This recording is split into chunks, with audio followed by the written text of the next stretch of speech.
Yo, bro, I'm low-key faded, bro. Highway. What's this guy supposed to be, the ultimate badass? They ain't ready. They ain't ready, Jim. They ain't ready. Here we go.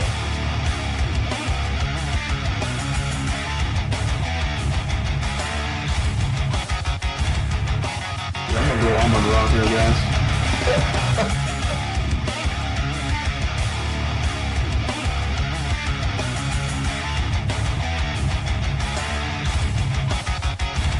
I was like, what is it? You ain't Mexican. What is that? Kind of missed it a little bit though, so I dig a little deep in there, right? But yeah, he did that.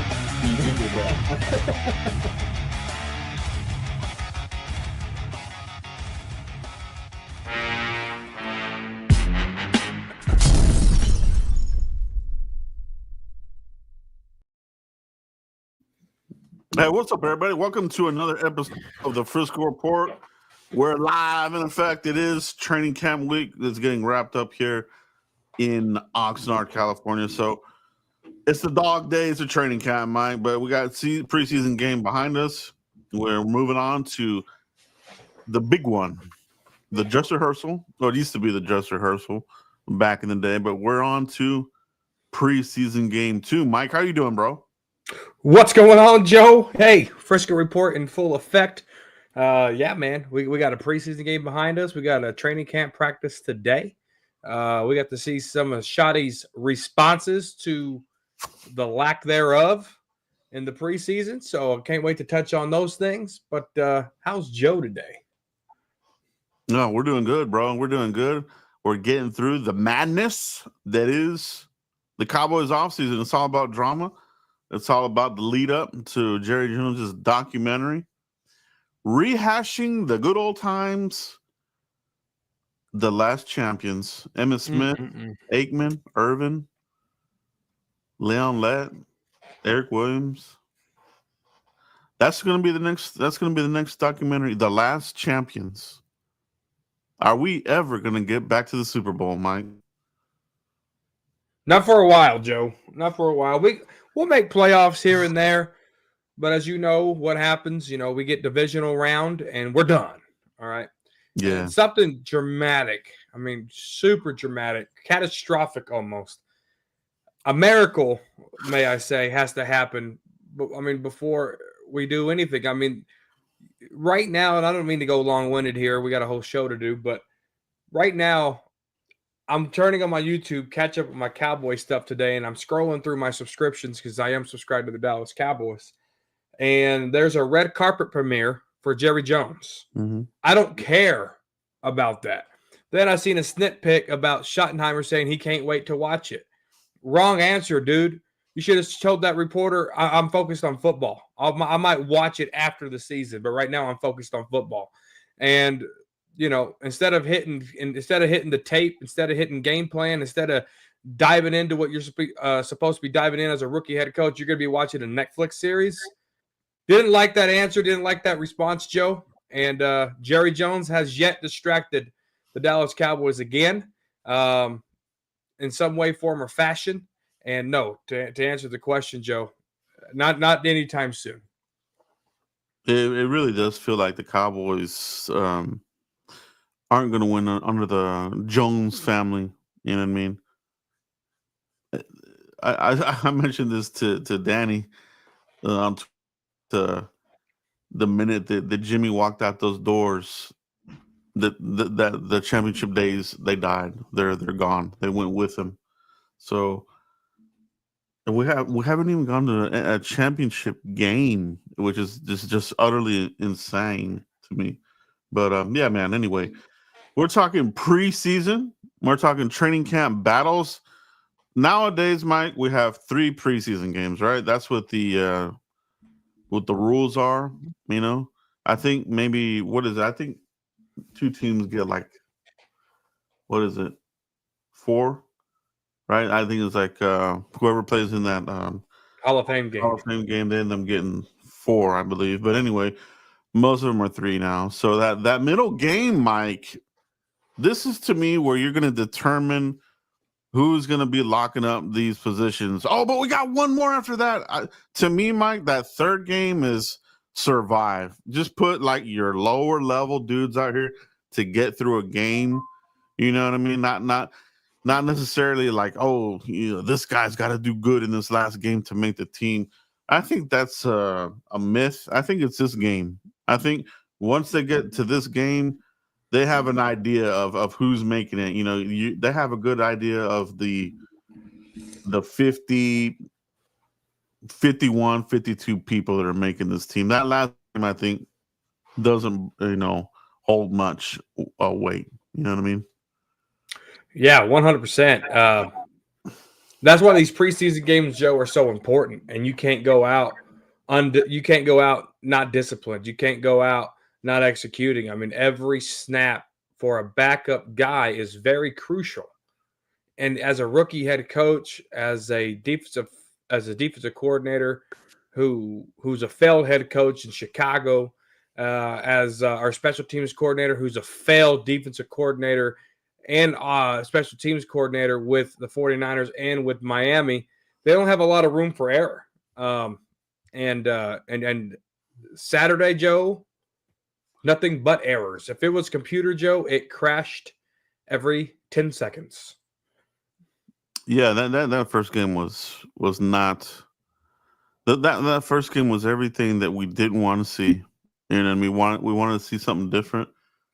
There was no to this team. There was no energy. This looks like the same old crap. I said it looked like an expansion team because it really did. They looked like the dang 2003 Texans out there who coincidentally beat the crap out of us when we played them.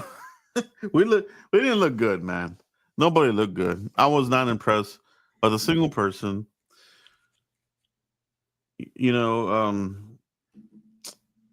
I mean, we're talking about Phil Maffa. That's how desperate this team or fans were to find any kind of glimmer of hope. We're talking about Phil Maffa, a seventh round running back who he may make the team. You know what I mean? And no knock against him, but we there was like nothing to look forward to. I mean, Booker didn't play. Did you know Tyler Booker was the only first round draft pick that didn't play in the preseason game one? All the other ones played. It doesn't surprise me, Joe. Pathetic. It doesn't surprise me. Shout out to my dog, Danny Savage. He brought up a good point that they already gave him a nickname. They already crowned him a starter, and they're already not playing him in the preseason. This is typical Dallas fashion right here. Yeah. Yeah, man. And it's just one of those things where you're crowning them before they play, and then guess what? When they play, don't be surprised if this dude doesn't look good. Just because you're a first round pick doesn't mean you're going to be good. Let's take this super chat, for example, here, Mike, from Mike Moderna. What is the likeliness that Mozzie gets cut by week 5? Our first round pick, Mike, they took him over Bergeron, the old lineman. It was the whole argument with Will McBust versus McCarthy. McCarthy wanted Bergeron. McBust wanted Mozzie. And now look at us now, Mike. Look at this pick. I don't even know if he makes this team, dude. Yeah. I mean, you referenced Taco Charlton here because, I mean, it's very similar, Joe. Taco Charlton didn't play 3 years with the Dallas Cowboys. He got traded to Miami. After the Joneses realized their mistake. Mozzie Smith, I think, is going to take the path of a Taco Charlton and just the trend of what we've seen these Cowboys do. And so I'm looking for Mozzie Smith to either be a 90-man cut down to a 53 or be a possible trade where some lineman guru can save the remnants of what is Mozzie Smith. And, I was just talking to a Michigan fan just an hour ago, and he said Mozzie doesn't play football. Mozzie does not want to play football. Mozzie doesn't love football. And I'm ashamed that I'm a Michigan Wolverine, and I see a Michigan Wolverine put out this product. He said it's embarrassing. He said he never played like this in Michigan. Never. And he said Mozzie does not love football. Interesting. That's an interesting fact there. Could he have a reunion with Harbaugh in San Diego? Could you get anything for this guy? I'm with you, bro. I think he's like at the bottom of the roster, barely going to squeak in here, only because they spent so much on him. You know what I mean? But you see him in practice, you see him in the game, just getting totally dominated. Me or you could go out there and probably have a better outing, bro. Like, this guy just does not have it, man. It's a disaster, dude. He's gonna go down probably as one of the worst picks of the Cowboys. I mean, what was the last bad one? Taco, wasn't it? Taco. Wasn't he the last total bust of bust? And this dude is right there next to him, dude. And it's too bad that it's another Michigan player. I mean, it does give you, buyer's remorse, regret, whatever you want to call it, as far as a Wolverine early. You know what I mean? It kind of does do that to you. You get, you get a little bit rattled there as far as like, I don't know about this. I don't want to go down this road again, right? So, yeah, man, we'll see. He probably won't make the team, but who knows, man? He's probably on his last year though. Yeah. Thank you for that super chat, Mike. We do appreciate Thank you, that, Mike. Absolutely. Yes, Great sir. Great question. As far as like, let's now talk about some of these players that are going to clinch their position here on the roster with this preseason game 2. It's the big one, right? Mike, let's start with your quarterbacks. Is Joe Milton still going to be penciled in as your number 2? Or do they need to consider Will Grier here to leapfrog him? Obviously, keep Milton, but develop him as your number 3. What is the order? What should be the order here? I think when it comes to experience, I think Will Grier needs to be your number 2. When you're looking, because the third emergency quarterback does not cost you anything, and I would rather have experience over a project, Joe. And that's exactly what Joe Milton is. He's a project. He's a Trey Lance 2.0. He didn't get a lot of playing time in Tennessee. He didn't get a lot of playing time last year in the preseason with the Patriots.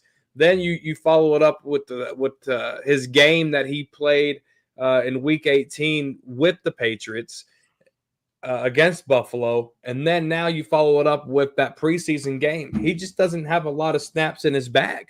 It's a Trey Lance project 2.0. And I feel like when Will Grier went in there because Joe Milton hurt his elbow, I think the offense flowed better. It was one drive. He ran it in. He used his legs. He was smart. He had eyes. He had vision. He completed a couple of passes. It just looked more project experience. And if these are the 2 backups that we have to go with, any logical coach with any brain cells would say Will Grier has to be number 2.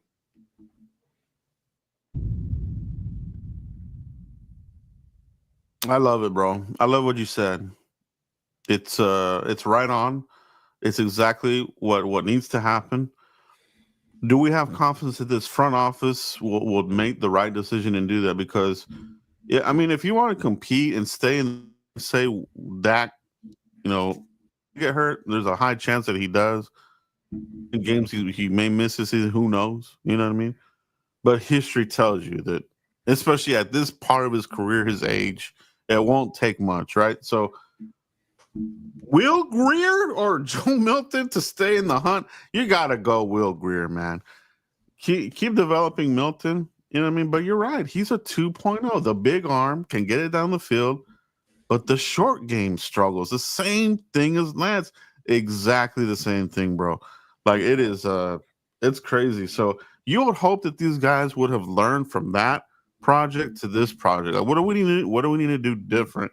And maybe it is getting more reps. Obviously, they gave the whole game to Milton, but at the end of the day, I would do that. I would still put Will Grier there at the at that number 2. Maybe even let Will Greer finish out that game 3 or half of this second game. I'm not sure. But yeah, that's going to be an interesting one there to watch, Mike. Let's talk about the tight ends. As far as I think these are kind of locked up here, as far as Ferguson, Schoonmaker, and you got what? Brevin Spanford. Who of these other remaining dudes, if any, would be that fourth tight end if they were to keep one? A fourth. Yeah, I'm looking at a guy named Tyler Neville. He made some plays in the preseason with the limited snaps that he did have. Coming off the ball, catching, ability to vision, going upfield. It's a long shot. But I would take a guy like Neville over a guy like John Stevens Jr., who has proven to me that he can't stay healthy.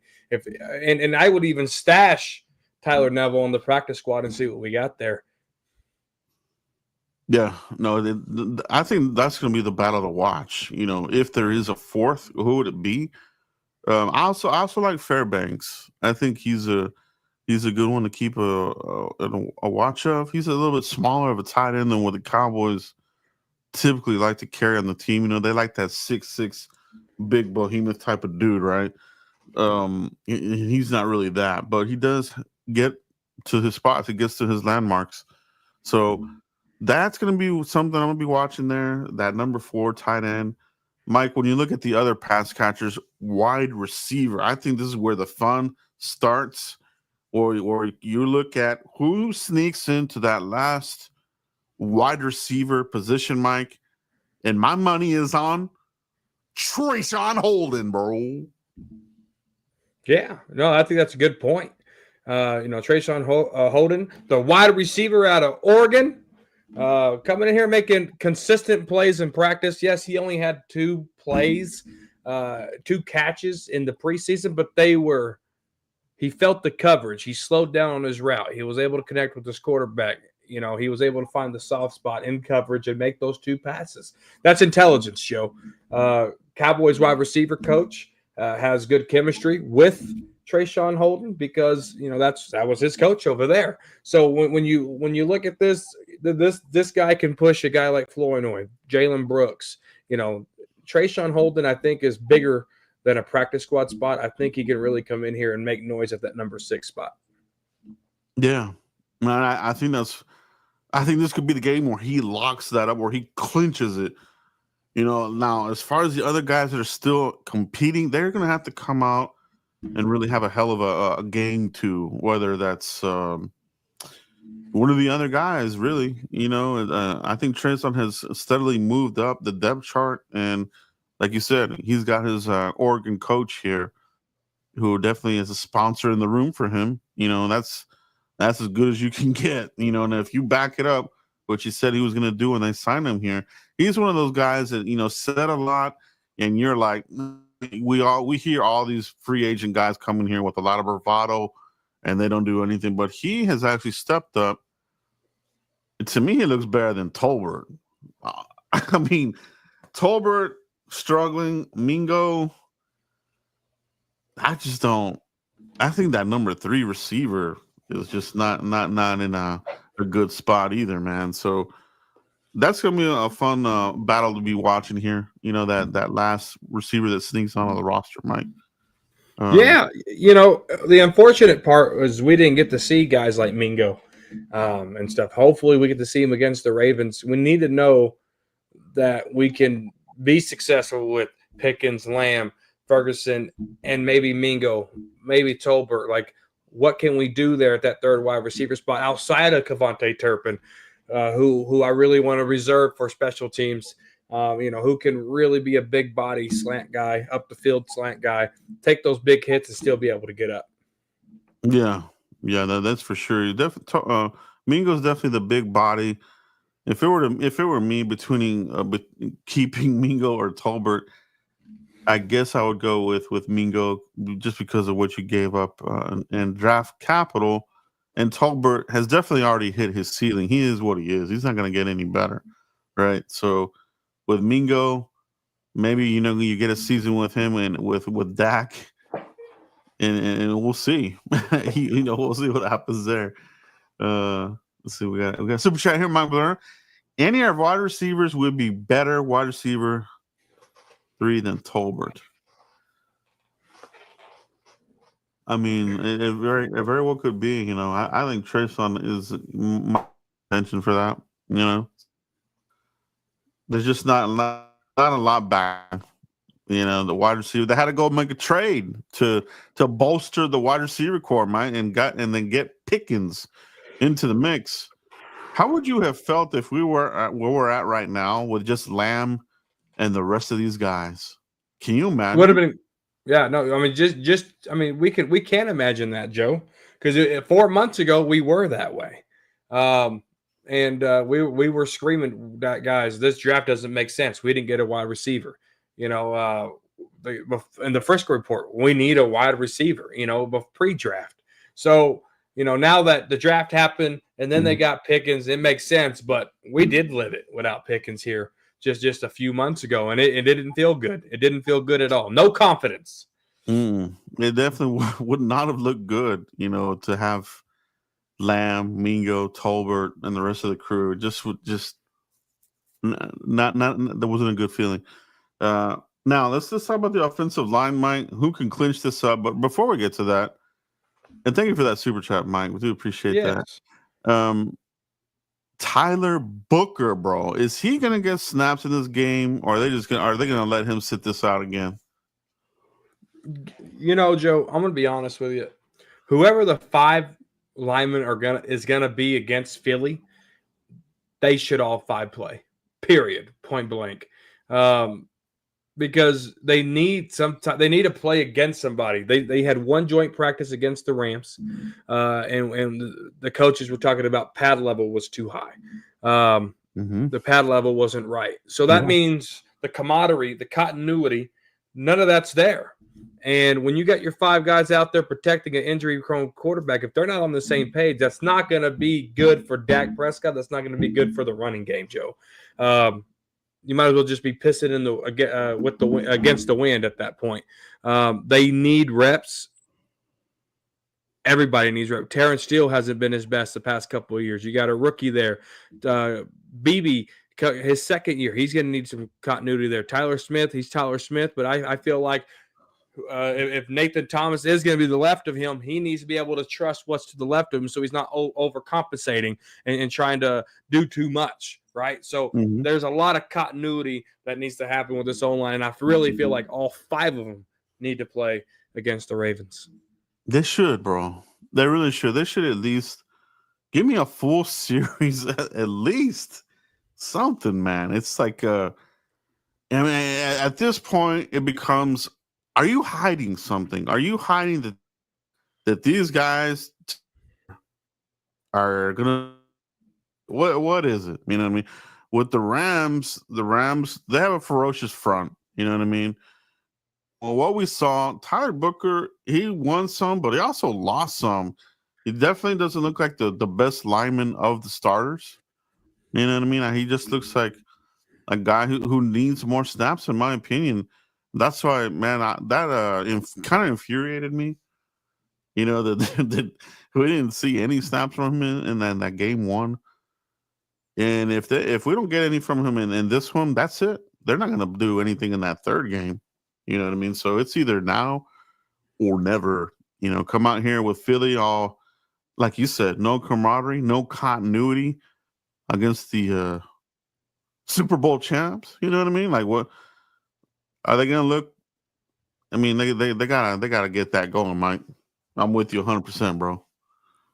Yeah, it needs to be done, and it needs to be done on Saturday. And as Cowboy fans, after the performance of the first game, after the delay of game on special teams and them not being disciplined and stuff, give us the starters, give us a better taste in our mouths, because your debut to fans, even to the average fan, was like, oh no, the house is already on fire and no one's evacuating.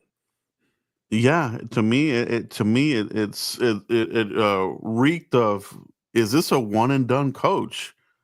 You know what I mean? And then you have these faction of fans always.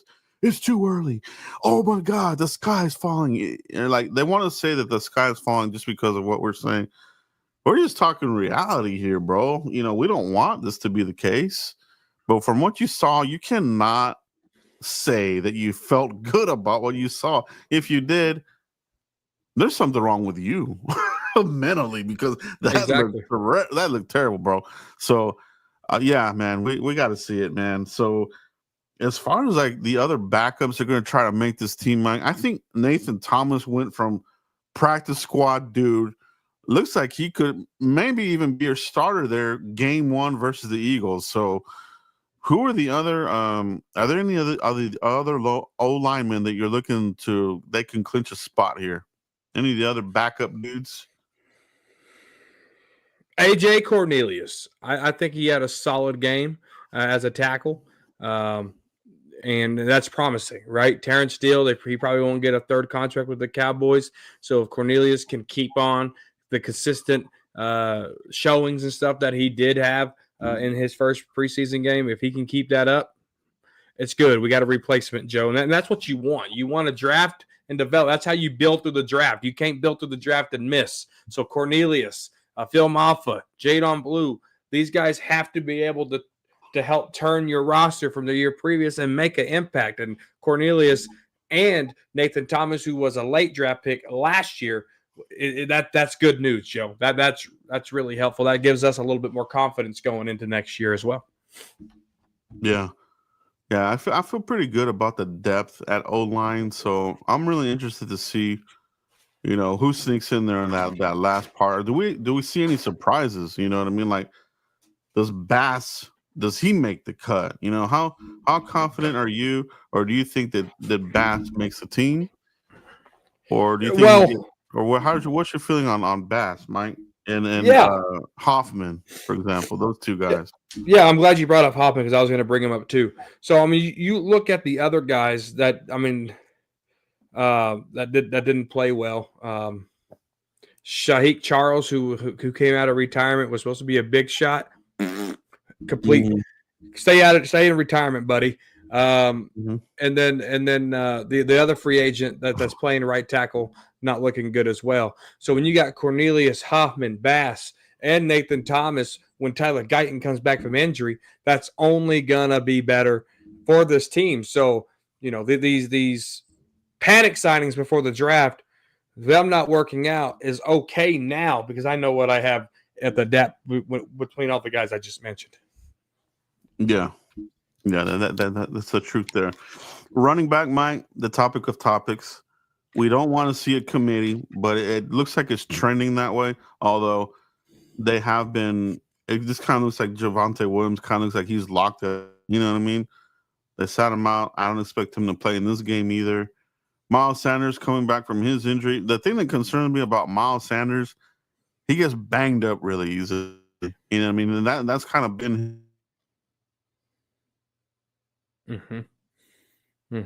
Yeah. You look at the running back situation here. Joe talking about Miles Sanders getting, banged up and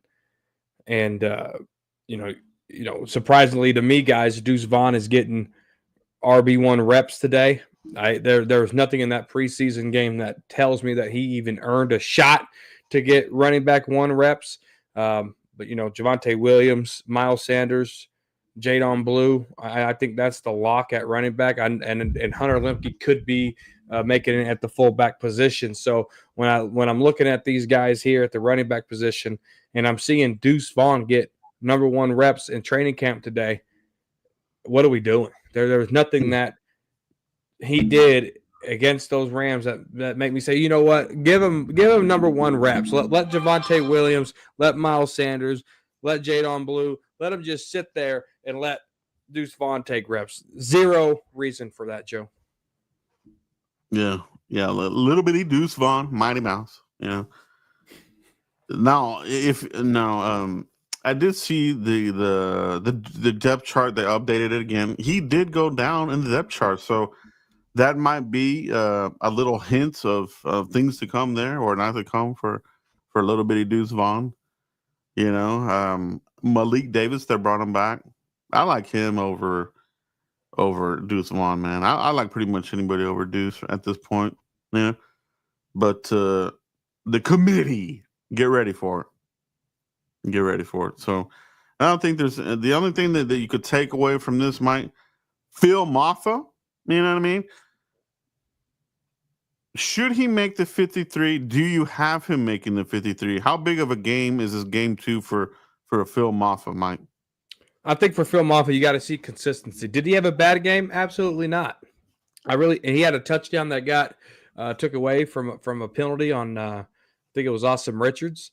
But I think when you look at Phil Maffa, the guy at the bottom of the depth chart who had a really good performance, but you turn around and you sign a guy like Malik Davis who had a better performance than you, it really doesn't stamp your pass to get on the roster. So I feel like Phil Maffa needs to have a better showing than Malik Davis this next game, and take advantage of all of his opportunities. Whether if he has to pass block, you better lay your body on the line. If you have to, get a 3rd and 1, get a 5-yard gain on that 3rd and 1 run. So he just has to go an extra mile because there's guys breathing down his neck. And, you can't have Malik Davis coming off the street and getting more yards than you. You just can't have that happen. So Phil Maffa needs to take advantage and work a little bit harder than everybody else, just where he's at on that depth chart. It's going to be interesting to see. And I totally agree with what you're saying there. As far as like Jadon Blue and Maffa, that would be like for example, if you kept 4 running backs, that's a lot, right? So they typically haven't kept that many, and then you still have to consider Hunter Lemke in there, where this staff supposedly loves him, so they sat him out as well. So is he kind of somebody that's gonna make this team automatically? I wonder. That's gonna be one to watch. But he would gobble up one of your roster spots, right? So who is gonna be the odd man out? It has to be Deuce Vaughn. It has to be. Now, Maffa, to me, has to have an extraordinary game 2 where they go into these meetings and they're like, okay, let's start preparing for this game 3. Let's get out of this game 3 healthy. We already know pretty much who's making it. Phil Maffa. Or, I mean, is it a guarantee that Miles Sanders makes this team? You know what I mean? He's kind of always hurt, kind of banged up, this sorts of things. So I think the competition's still kind of open there, Mike. But yeah, I think this has to be a big game for him. Like you said, he's got to put it on. He's got to put it on the line. Yeah, no, I think Miles Sanders, being a vet in this league, with the histories that he had, and Philly moving on, Panthers okay with moving on from him. You got to look at. He has to look at that too. What is he, a 7-8 year veteran now, or 6-year veteran, something like that? 6, 7, 8 veteran. But he has to learn how to stay healthy and take advantage of his opportunities as well. Yeah, I think that could be that could be one of those shockers when the final cuts come through, and it wouldn't surprise me. But I think for some it would. Like, oh, what are we doing? You know what I mean? But I would understand it. Because if you're not available, what are you doing? You're hurting the team, right? So that's going to be one of the battles I'll be watching there. I'll be pulling for Maffa. I want him to beat out Deuce Vaughn at the minimum. Please get this guy off the roster finally. You know what I mean? Yep. Yeah, we do get a super chat here, though. All right. Who we got? Mike Blerner? All right, Mike. I have concerns with DT, running back, linebacker, O-line, corner positions. DT and running back are my 2 biggest concerns because we can't stop the run, and our running back room is underwhelming. Yeah, man. Let's talk about that, bro. The defensive tackle position, and we talked about this. Everybody talked about this after the game as far as like nothing has changed at the middle. We're going to get run over. Game 1. You know what I mean? Versus Philly. It's going to be, Saquon Barkley running all over and hopping all over the place. Man, I don't know, bro. Where does the So trade happen? Does it happen? I think, I mean, if Taco Charlton can have value, Mozzie Smith has some value too. But there's a guy I'm still keeping my eye on, Joe. Perrion Winfrey. He had some okay things. And, Jay Toho, big number 93 there, he had double teams more than 50% of his snaps in that preseason game. There was some that he can learn on, and there was some special double teams blocks that he didn't shy away from. And so I think there's more potential in Big 93 than there was in that one guy. What was his name? Oh, the big Baconator that we drafted a couple of years ago. Bohanna. I think there's more upside to 93 than there is Bohanna. Just because the way he was able to take on double blocks, and there was some double blocks that he didn't do good on that I feel like he can learn from it, because he is hard to move. He's one of the biggest guys on the team for the one tech position. So Perrion Winfrey and Big 93, I think, could be surprise roster makes. Yeah, I think JT is going to make this team, and just because of you need a big presence there, and I like some of the stuff that he did. And as the season progresses, he'll be one of those rookies that, with more experience, especially if this team is in the mix, you'll need that type of dude, because the running game becomes so huge in the playoff run, right? Oh, we see it every year. You know what I mean? Every year, it's you got to run. You got to run in the playoffs. You don't know if you're running in the elements. You know what I mean? You don't know if what's going on, but the running game has always been key, no matter what. The ebbs and flows have been with the NFL as far as like, what is the value of the running back? Has it been devalued? This and that. At the end of the day, the running back position has still been a pretty big part of a lot of these championship runs, right, Mike? So you can't deny that. So stopping it is just as important, right? So yeah, man, we gotta have those guys, man. And if there's no plans to keep Mozzie here, get what you can get. Even if you have to package Mozzie and a late round pick, do it, because we're gonna get complimentary picks, compensatory picks. I mean, and so you can absorb some of that. You know what I mean?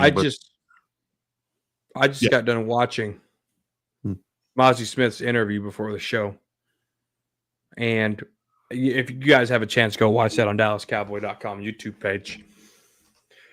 Dude laughed. For a guy failing as bad as he is, the dude laughed more than anybody that shouldn't be laughing. And when they asked him, like, how is it having three different defensive coordinators, whatever, he said, man, it's all mental. He goes, obviously I'm a big guy, look at me, but it's in my mental. He's in his own head, apparently, according to him. But as much as he laughed, he doesn't love football, Joe. And that's just what it is. That's what it is, bro. And it shows on the field. You know what I mean? It shows on the field. And it's it does not look like a first-round pick out there. First-round picks should not look like that. You know what I mean? Unless you're a certified bust. And he's on his way. He's on his way to being that, if not already, which I think he is. But yeah, so that's gonna be interesting to see what they do there. Do they make the trade? Mike, you're talking about running back is your other concern. The running back room. Yeah, I think we're gonna be okay once Jadon is back in the mix. I think he gives you that speed element. You know what I mean? As long as those fumbles, and he hasn't been fumbling at all, from what I've heard. Knock on wood, Joe. Yeah. Knock on wood. Yeah. So that with Javonte, I think that'll be a good 1-2 mix there. But you're still another offseason away from fixing the running game. It's not fixed right now. It's still going to be somewhat of a committee. Next offseason, next draft, hopefully these guys don't screw around and wait till day 3 to adjust the running back position. All right. But you never know now. The Cowboys seem like they can't get it their own way. Their ego is just bigger than anything. Oh, we don't need a running back anymore. We'll get one of these guys real late and see if we can turn him into something. So the strategy is wacky, bro. It really is. Like they're still trying to figure out how to draft, dude. Yeah. They have no you know what I mean? When I think about good teams that are good at drafting consistently, like the Ravens, you know, these type of organizations, the Cowboys, they're just like it's a guessing game, you know. Can't get it out of their own way. That's definitely the truth, Joe. That's definitely the truth. Defensively, Mike, the safety position, Mike, Donovan Wilson and Hooker. I guess these two guys. It's probably another season with these guys, Mike. It looks like backups. I didn't like what I saw from Marquise Bell, bro. He looks so small to me to be a safety, bro. I don't know. I don't think he has the size for it. You know what I mean? I'm not a fan of him at safety. Well, it's a new position for him to learn, Joe. You know, 3 years ago he was a linebacker.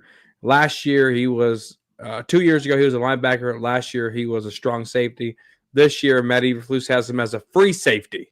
So you know, there's a bunch of learning curves for him. We're really missing the mark. One of the safeties that I'm excited about is Y.A. Thomas. You know, I feel like, you know, he could compete with Donovan Wilson, but you know, Malik Hooker was our best run defender safety. And when he's on, when he has a good front seven, Malik Hooker, he's a first round pick for a reason. High talented guy. I'm not going to write off Malik Hooker just yet, but he has to have a better supporting cast in order.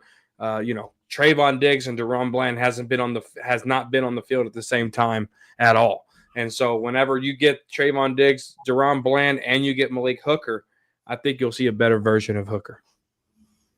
Yeah, I'm interested to see how many safeties they carry. You know, if they carry 4 safeties, you know, who would be that fourth one in your mind, Mike?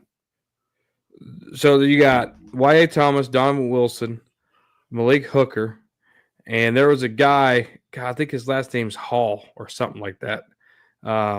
That's been playing well. I can't think of his name. I'm not even seeing him on the roster here, but his last name's Hall, I believe. He's been making some noise at that safety spot. Yeah, I'm interested to see what happens there. You know, I think draft wise, Zimmer wanted a safety last year in the draft. I think he really wanted it, and I think he sees an issue with our safeties, and I do too. Donovan Wilson gets banged up, and Malik Hooker, he's been kind of a project here, a reclamation project here for the Cowboys. You know, former first rounder, right, from the Colts.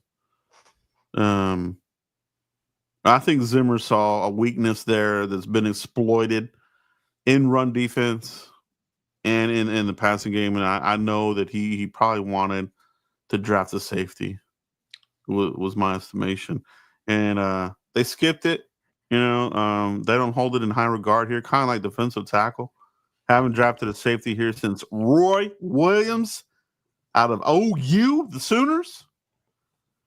That's a long time ago, bro. That's really a long time ago, bro. We're talking, gosh, bro, too long. Look at this question here, Joe. Indeed. Are you guys, brother? Yeah. We are brothers with different mothers.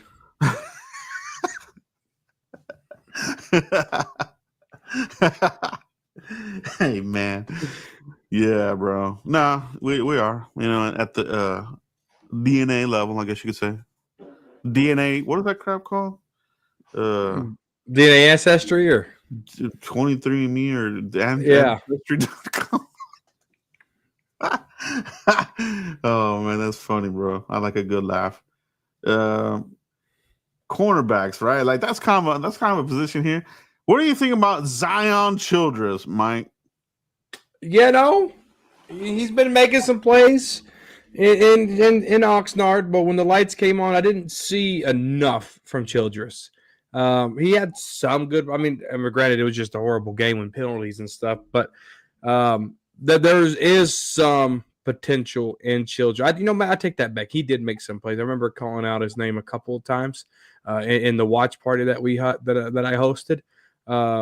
But I feel like Childress did good. I feel like I don't know who he's going to push, but I think it can get done.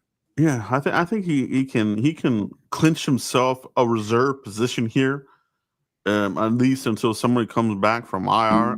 Siobhan Revel, he's kind of tracking towards IR with a midseason return. You're not getting anything out of him. No practice, no preseason, no screen. He hadn't done shit, dude. So I'm not even counting him. So you're waiting on Diggs to get back, but in between there, you'll carry some of these young cats on, and I do like Zion Childress. All right, keep an eye on him in game 2. The NFL needs to change this crap, dude. They can't do any cuts till after the 3rd preseason game. Let them start cutting people down like they used to. That way, more of these people can get an opportunity and play more, so you know what they have. When you got 90 men in here, it's hard to evaluate. I mean, they didn't play 37 starters, Joe, because they wanted to play some of these depth guys, right? Bring back the 4th game or bring back cutting people after the 1st preseason game, because you have to be able to see some of these players play more football. Like I want to see more Will Grier. I want to see more Childress. I want to see more Rochelle. I want to see more Cameron Hall. But I can't. But then if the starters do play against these Ravens, we're going to see less of them people. So I need cuts to happen after the 1st preseason game in order for any of this to make sense. It's an interesting take, you know what I mean? And I think it's a valid one. Why be forced to carry players that aren't really going to make it? Let them hit the market, and take a look at other guys that are out there, and bring them in here, to finish out the preseason or your camp, and see if they can offer you something than what wasn't working for you. What's not working for us right now? Mozzie, he's one of those dudes. I'm sure you can find another defensive tackle that can play better than him right now. I mean, it's not going to take a lot of work, man. They just it's an ego thing, right? Oh, we spent the 1st round pick on him. We have to keep him here, and we have to shove him down everybody's throat as a starter at the cost of getting run over and open up the full playbook of the offenses that we're going to play, man. So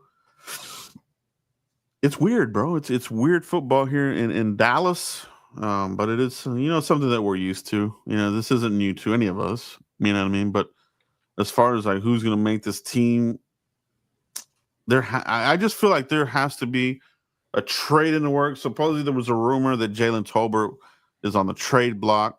You know what I mean? I haven't seen any of the main people confirm any of this, but I am seeing some of it sprinkled around the Twitterverse, people talking about it. So, and we did talk about that, Mike. You and I did talk about that they have a pattern of trading on wide receiver, for another player. They did it for Switzer for Jihad Ward a couple years ago, right? This is probably the same situation. They're probably going to try to look at Tolbert for a defensive tackle. You know what I mean? And I think the Cowboys would win in that trade because almost any other defensive tackle is going to be better than Mozzie right now, Mike. So I think they need to go ahead and make that move, especially if what you think you have in Trayshawn Holden holds up. That really makes it easier for you to go ahead and move on from Tolbert, get your defensive tackle in here, and let's improve the roster. 100%. I mean, if Stephen Jones is serious about player acquisition is 365 days, well, then prove it to me. Get rid of some of this roster garbage, I like to call it, and bring in some fresh bodies, and let's see what we got. Yeah, that's what it is, man. That's what it is. I want to see, man. The whole physicality thing kind of bugs me, dude, because when I didn't see it in that game, to me it just screamed, "This is all bull crap, bro." If I don't see it in this game too, like these guys are just lollygagging around and just going through the motions and getting, busted in the mouth by the Ravens, and then I don't know, bro. I just don't think it's going to be a real thing for us this season. You know what I mean? I'm going to tell you what, Mike. I think the Cowboys are going to go through this long cycle of, the kind of coaches they've gone through, right? And we're going back to Parcells. We go to 2003, right? When I started, coincidentally, right? So 2003, you had Parcells, the disciplinarian, right? He did, in fact, bring physicality back to the Cowboys. He did, in fact, bring that. He brought in some good talent evaluators, right? So he improved the team. He brought a new outlook here for the front office as far as drafting and this sort of thing. But it started to, tell off again. When you get Wade in here, Garrett for 10 freaking years, right? And then now here you are with Schottenheimer. If Schottenheimer is a one and done coach, bro, I think the next coach is going to be a disciplinarian. They're going to go almost full circle. Like, okay, we got to do this shit again. We got to bring in somebody who's going to rip some ass and get us back to being physical. Right now, these guys are too soft, The one and done for Schottenheimer, we haven't seen Jerry fire a coach midseason since Wade Phillips. And he got that was what, a 6-10 season.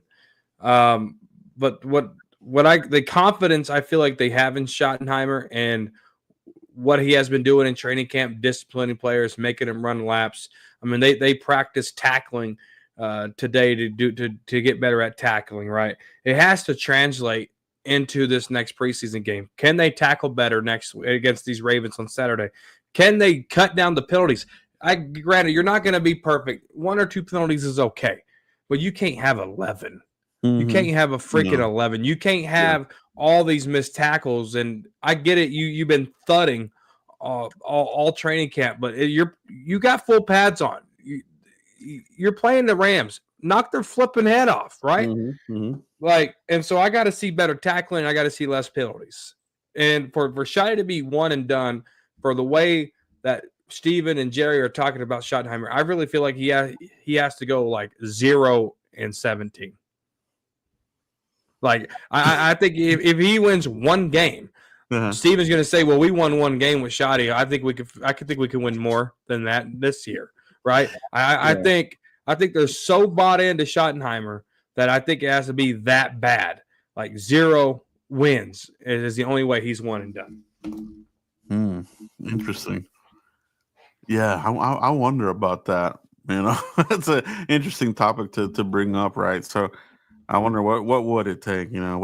I think it depends. What does the team look like? Do they look like they're just checked out? Like we saw that when Phillips got cut. Like that last game when he got cut. That last game, the players they look checked out big time. They're like just like whatever, So it'll be interesting. But either way, let's say Shotty gets through. What is he on a 4-year deal? Right, 4 years. 4-year deal. Yeah, I honestly think at the end of the day, our next coach after Shotty, I think that's going to be a disciplinarian. It's gonna be somebody of that stature, whoever that is. Over the next couple years, maybe it's Campbell. Maybe he runs his course there, and with the Lions, he becomes available. Who knows? It's going to be somebody of this stature, of a disciplinarian type of dude. I have a feeling. We're too soft. We need something to get us back on track, Mike. Yeah, I feel like, this ain't a Dak Prescott show. I'm not trying to make it about Dak Prescott, but if Shotty leaves, I think it's going to be right around the time Dak Prescott leaves. I think they're going to leave together, and I think the next coach gets a new quarterback and gets to build it up. So you might get a veteran coach in here. Who that is, I don't know. But I think that's what's going to happen. I don't think you're going to get any young blood in here. I think you're going to get like a Bill Parcells type of coach, and get his own quarterback, like Bill Parcells ironically did with Tony Romo. And that's what they need. You know, and that's a crazy cycle to go through from Parcells, go through all this bull crap. And we're still running the Garrett lingo here, bro. We've been running it since since Wade. They mentioned it here. You know, Jane Slater said that she was surprised that they were still running the same lingo. It didn't change. So it's still Garrett's offense, bro, which is incredible to me. I cannot believe it. That's the one weed that didn't get pulled that's still here. The Garrett offensive playbook, bro. It's still here. Yeah, I mean, Malik Davis in his post-game interview said, "Oh, they just changed a couple of verbiage words, but other than that, I learned the verbiage pretty quick, and I was able to go out there and have 72 yards rushing." T.Y. Hilton a few years ago when he came in, he said, "Oh, it's the Cowboys offense. It was easy to learn. I already know the playbook." And he picked up a 3rd and 30, right? So it's easy. It's predictable, and that's why the best teams kick us in the butt, because they know what's coming, just in formation, just where hand placements are, just how people are lined up. Look at our running game. Sean McVay said, you know, he knew how to run through the guys where their hand was placed in the dirt. He was able to note the small details that we never changed, Joe. Yeah, that's high level coaching right there, Mike. But yeah, bro, I think that's gonna be it for tonight's show. Who clinches? Go back and rewatch this if you missed the earlier part of the show. Watch it back. Subscribe and hit that bell so you get all the notifications for the next show that comes out and whenever we put out a new video. So hit that bell, get that notification going. Subscribe is the biggest part. You know, if there's any lurkers out there, give us some love. Show us some subscription love there, bro. We really do appreciate it, buddy. Thank you for watching the show tonight. We appreciate you all. Mike, anything else you got for the show before we cut out, bro? No, guys, hit the notification bell. It's very important. Cowboys Corner, watch party. We had a lot of fun last week. And you guys come on in, hit the notification bell, join us on the watch party. Live, non-biased. I don't go out there and try to meet players and be their best friend, all right? I tell you what I think of a player, and that's it. That's the difference between me and Rainbow and Unicorn fans, and that's between Joe, 85th, Savage, Uncensored, Isha, all these guys. That's the difference. So come in, enjoy good football talk. Saturday watch party. It'll be fun. It'll be fun. I was there with you guys watching the show. It was great, man. The watch party was fun, man. Great stuff from the crew as usual. Yeah, all those guys are fun. But that's all we have tonight, guys. We'll see you for the next one. Peace out, everybody. Peace.